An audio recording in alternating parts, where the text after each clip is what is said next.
les dispositions de ce code. Alors une commission a été mise en place pour avoir les avis des populations.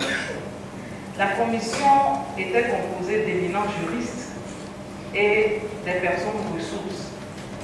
En retour, les avis n'étaient pas tous favorables. En l'occurrence, si des questions comme la polygamie, faut-il supprimer la polygamie?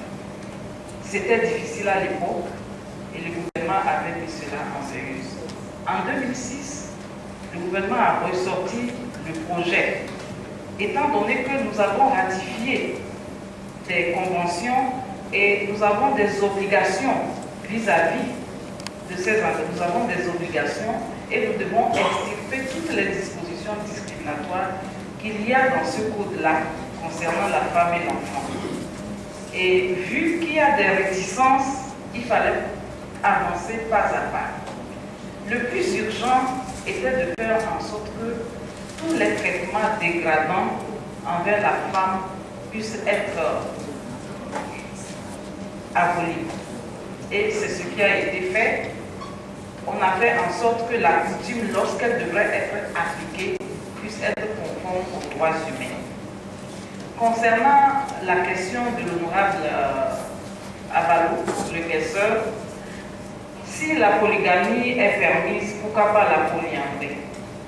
À l'époque, le cas du Bénin avait été exploité.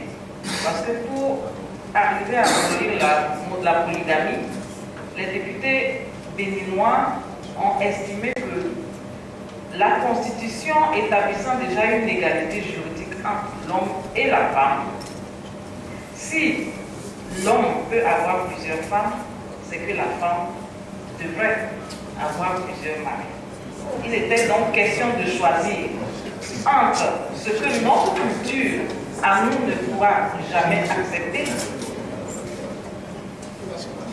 et le droit.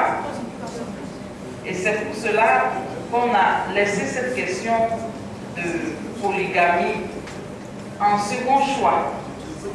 Le droit commun, c'est la monogamie. C'est-à-dire, lorsque vous n'avez pas choisi, c'est la monogamie qui s'applique à vous. Alors que dans l'ancien code, lorsque vous n'avez pas choisi, ce sont les dispositions de la coutume qui s'appliquent à votre couple. Les éminents juristes sont là, peut-être qu'ils pourront mieux expliquer. Donc, c'était pour vous permettre d'apprécier un peu les avancées que nous avons. Et nous ne pouvons non plus prendre des tests impopulaires.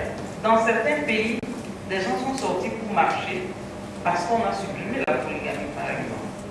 Et c'est pour éviter cela qu'il fallait aller pas à pas. La polygamie elle-même, elle va certainement disparaître d'elle-même. Lorsque nous prenons le cas de l'assurance, les gens sachant que c'est seulement une épouse qui est prise en charge, prendront certainement leurs dispositions. Et il y a également la cherté de la vie. Donc, patience, ça viendra un jour. Merci, chers collègues.